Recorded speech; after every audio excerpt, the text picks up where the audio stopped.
Hello friends, welcome to the new session of सवालों की file, जिसमें सवाल होंगे आपके, जवाब होंगे हमारे। आज का टॉपिक इनकम टैक्स डिडक्शन से रिलेटेड है। जैसे कि आप सभी जानते हैं, आज के टाइम में वर्किंग प्रोफेशनल्स के लिए अपनी हेल्थ के रिगार्डिंग कंसर्न बहुत सबसे बड़ा कंसर्न है। तो सभी वर्किंग प्रोफेशनल्स हेल्थ इंश्योरेंस लेते हैं।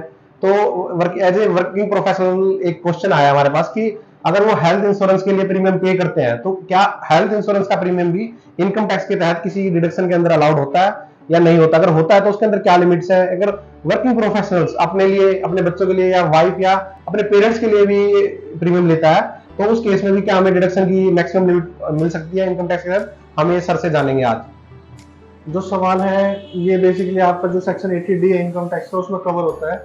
तो 80D के अंदर बताया जाता है कि आपका जो भी हेल्थ इंश्योरेंस का प्रीमियम आप पे कर रहे हैं, आप सेल्फ या फिर अपने स्पाउस या फिर अपने पेरेंट्स के लिए करते हैं, तो उसमें आपको डिडक्शन जो 80D अलाउ करती है।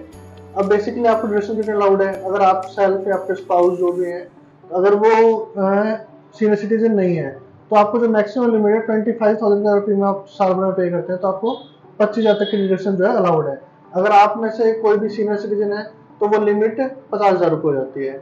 इसी केस में अगर आपके पेरेंट्स हैं, वो सीनियर सिटीजन है, तो जो उनका डिडक्शन अलाउड है वो 50,000 रुपये तक अलाउड है।